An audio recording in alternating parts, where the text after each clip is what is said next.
Everybody knew Joe Spinell had something special. This guy can act. This guy's really good. He's a real serious actor.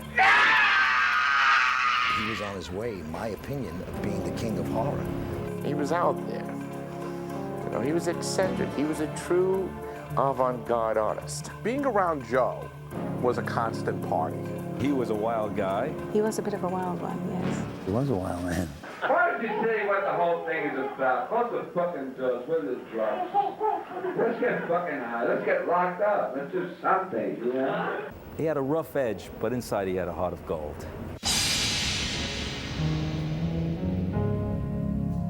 He was born October 28th, 1936, at 566 2nd Avenue. Well, he would always clown around. We lived in a railroad flat, and he would come from the living room and have his arm around his neck as if someone was strangling him. And he would tell all funny jokes to us to make us laugh. Well, it actually started when he would go to the Madison Square Boys Club, which was on 29th Street. And they had more or less like a drama club there. And he would partake in little plays that they would put on. I met Joe Spinell when I was a kid in the Boys Club, in Madison Square Boys Club. And I love movies, and they always talked about the movies. He was always at the movies. All types of movies, whatever, you know, entertained him.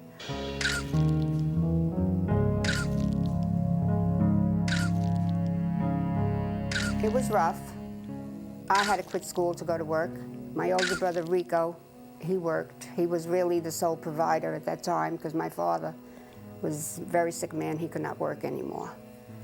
Albert, we had a problem with him. He was my oldest brother. He had a mental problem, so he could never work. Then Joey, after graduating high school, like I said, tried to venture out in the field, tried to get work, and started with the cab, and then slowly by slowly started getting bit parts. The Godfather? Well, I have to take a little credit in that. I had, my sister-in-law's best friend was married to Mario Puzo, and she had told me that they were going to make this film. So I wrote a 6-page letter stating how good he was, natural actor, never had any lessons. I don't know, maybe about 2 or 3 weeks later, I received a letter telling him to go for audition, and that's how he got the part in The Godfather. Well, actually, I went to a barbecue with a friend of mine I went to film school with. His name was Felix the Cat.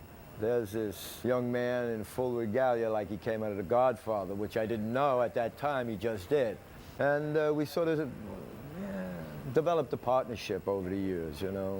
Needless to say, it became Joe and Lou. We were like lovers in a way, though we weren't physical lovers, but it was like a connection, you know, it was like brothers. Right after that, he seemed to be getting, you know, more work right after, you know, one after another. He had an ability to go up to a Billy Friedkin or a Francis Coppola and absolutely just, he had no intimidation about who they were. He could care less. And they hired him every time. They loved it. Come on, he'd say, well, come on, Billy. You need me in this picture. There's no part for you, Joe. Billy, trust me, you need me in the picture. Yeah, Joe was the most versatile of the so-called stereotypical Italian, you know, wise guy actors. You know? Yeah, Joe broke through that, and not very many others have. The guys today, the wise guys, and you know, the Goodfellas and the Sopranos type guys. That's all they're ever gonna do. And Joe played priest and Southern coal miners and Western prison guards. I'm an actor since I'm a child. I'm 9 years old. I was on the radio. I did Gangbusters when I was kids. Read all about it. So most of the parts I play are villainous types, and I kind of know these parts. I drove a cab for 9 years and did plays in the prisons for 9 years, Theater for the Forgotten. So it's not like I live in the situation. I just kind of like soak it up. Then they were doing Godfather Part 2. They needed a lot of Italian extras. So he brought me there, and I got in. And then me and him came out to California. We lived together in the Oakwood Apartments. The famous Oakwood Apartments on Barham. Oh, it was great out here. You know, we left in New York. We were living with our mothers. We both lived with our mothers at home. Nice weather out here in California, Joe? Sucks. Too hot. You know, he was someone who worked constantly. I mean, he was in demand by every A-list director. both on the East Coast and on the West Coast. He would take a role, large or small. He just loved to work. Joe loved movies, loved being on a set, loved acting. That was his life. Joe never approached a role as a small role. He, in a very naturalistic way, would make any role memorable. Joe was aware that he had a certain physical appearance on camera, and he played it. I mean, they hired him for that. You know, he played, the heavy in a lot of stuff. You know, everybody knew Joe Spinell. He was a real rat bastard, and everybody knew it. So it was a surprise when I got to know him, and that's when I said, you know, this guy's really all right. I like him. He was game for anything, you know what I mean? Whatever you asked him to do, he was ready to do it. Some guys get prepared, and you can't talk to them, and they can't be disturbed. Joe could be shooting crap in a corner, and you say, Spinell, you're on. Boom, he comes, and he's ready. I think you'd be talking to him off stage and telling jokes. And as soon as it was time to go on, his preparation was so internal that he didn't have to go outside and prepare and prepare and prepare. It was already there for him. It just surfaced as soon as the camera went on. Right, but like Robert De Niro really gets into it. Now, here's an actor that gained 60 pounds to do the Raging Bull. Very few actors would do that, you know. True. I mean, he's in the essence, you know, they're the top actors. I don't feel I'm in their class at all, you know. I'm an admirer of them, Al Pacino, too. But the thing is that you do a little research, but I like to play off more what's happening. He was very serious when it came to his lines or his craft, and no matter if he was inebriated or whatever, you know, sometimes he used to come on the sets bombed, but as soon as it came time for him to do his thing, he was right on the money. I'm ready to get a bottle of booze and straighten out my act here. This is hard to take straight, I'll tell you. First met Joe when I was doing a Question of Honor. And to show you what kind of a guy Joe was, there was a scene where a guy had to come in to a courtroom and testify. And he had to come in with a bag over his head. So a few actors that they offered the part to refused it because they couldn't be seen. When the scene was done, the guy walked over to me. And I had no idea who it was. And he pulled the bag off, and it was Joe. So Joe heard that there was a problem. Joe said, I'll do it. And without no fanfare, without anything. And that's the way Joe was. Joe was a kind of a guy that if he was your pal, he was your pal for life. I've never, ever worked with a better actor. Never. Everything this guy did was riveting. You could watch him and never be bored. And extremely generous to his fellow actors. I think he was probably one of the best actors that I've ever worked with.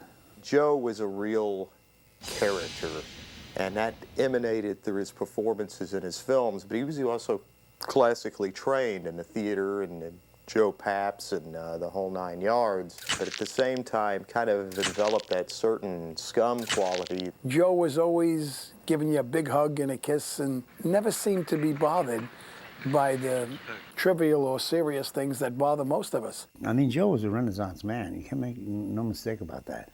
Joe could write poetry, Joe could paint, Joe could sing, Joe could dance. I don't think there were too many things that Joe couldn't do, and do them well, and do them with a supreme excellence. But he also loved the socialization and the gregariousness of being with other actors. Joe was a very social creature. Danny Aiello and Ray Serra and Michael Gazzo and Nigel Davenport and a whole bunch of young actors that haven't really made it, but, you know, did little things here and there. And Joe would feed them all. And I would say to Joe, Joe, it's getting kind of expensive. Don't worry about it. I'm Frank Sinatra Jr. I overtip, you know. Sometimes I feel like Frank Sinatra. No one picked up a tab when he was there, and he helped so many people. It was astounding. You know, whether you were a makeup guy or you were, what do you do? Music. Come here, do the music in this movie. Let him do it. He can do it. Show him the music. What do you play? What do you do? Makeup? Give her a job. Let her be the makeup girl. He helped everybody. My band's playing at the lingerie on Sunday. Write it down where you are, because I want to come. Slamming and jamming, ramming, ragging on the drag. But he was very supportive of a lot of my ventures and my Broadway shows and things of that nature. I remember we were doing Marlowe on Broadway at the time, and Joe actually went out on the street because we were having a bad time of getting people in the audience. He actually went out on the street and was telling each individual as they were walking by what a wonderful show it was. Mr. Conforti's play is the best thing to happen to Broadway since Hair. He would actually take people off the street into a pizza place and buy them food. I mean, he's a real character. He'd bounce around. He would talk to the hookers in Times Square, and Joe knew everybody, and everybody knew Joe. He liked everybody. He believed in everybody. He would find guys on the, where did you get this guy? He's a writer. Writer, what are you, crazy? You know? He found Stallone. Stallone came up to being the Godfather, and they took a pass on him. They wouldn't even let him be an extra. When nobody would give Sylvester Stallone the right time of day, Joe was giving him money out of his pocket so he could put gas in his car and be able to feed his family, because he believed in Stallone. Well, he was a regular guy, like my brother, always clowning. You know, they were like two clowns. He always liked the kid. He used to call him the kid. Hey, kid, you know, and he said, well, I'm writing something, and I don't know if I'm going to finish this. I'm getting disgusted with acting. And he sort of convinced him in a way to, you know, continue his dream. Then he was going to do Rocky with him, and I said to him, are you crazy? He said, yeah, I'm going to go to Philadelphia. You got to come. You want to be in this picture. He says, you got to bring your own wardrobe, too. I said, what? We're going to bring our own wardrobe? We're going to go to Philadelphia to be an extra? You're crazy. You're going to go up there? You must be nuts. And then 12 Academy Award nominations. Rocky. Finally, Stallone succeeded with Rocky 1, which Joey was in naturally, and he was also in the Rocky 2. They've always been good friends up until Sylvester started to become very popular. Then there was a little problem between the two of them, and he didn't go on to work in Rocky 3. His manager, as far as I was concerned, started cutting him away from a lot of his old friends. And unfortunately, that's what happens in this business. And I don't know if that was Sylvester's choice. I tend to think not, but who knows? So anyway, Spielberg likes me and Spinell, and he wants us to come up and be in this picture he's doing, Jaws of Martha's Vineyard. He wants us to play the two guys on the dock. I'm the guy in the water swimming. Spinell's going to be on the dock saying, don't turn around, just keep swimming, just keep coming, just keep swimming. We didn't go because I had troubles with some relationship. So anyway, we're back out in Hollywood, and we see Spielberg, and he says, I want you guys to come to my office. The Academy Award nominations are going to come out tomorrow, and they're going to be there live at the office of Steven Spielberg. They're going to have the biggest picture they've ever made called Jaws. And Jaws is about to be nominated in 11 categories. You're about to see us sweep the nominations. So Spinell puts on a suit, a striped suit from The Godfather with a Jaws T-shirt. So we're in the office, and they're giving the nominees out. Best Picture, and then the Best Director. Robert Altman for Nashville, Paramount. And Milos Forman. Oh, I didn't get it. I didn't get it.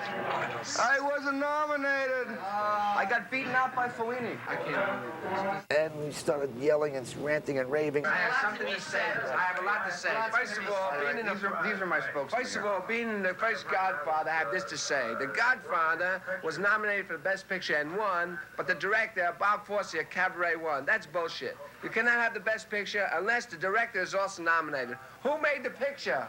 Somebody's mother? The director. This man made yours. Are you kidding? Who's kidding who around here? This is a dark day in Hollywood. Absolutely. The sun is shining, but this is a very This is a dark day for our pal. The greatest picture of all time was made, and they haven't recognized the director. Who made it? The shark? We actually saved them a lot of embarrassment, because the next thing would have been, how does it feel to have directed the biggest grossing picture of all time and not being able to eat? I'm suffering enough. All right, we're suffering no more, with I'm you. suffering. We're suffering. Cancel my day. Right, we're getting drunk. Ninth configuration. Boy, what an experience that was, man. Oh, we needed the 10th configuration. It was shot during the 70s, and it was also shot in Budapest. And it's a whole different atmosphere over there under totalitarianism.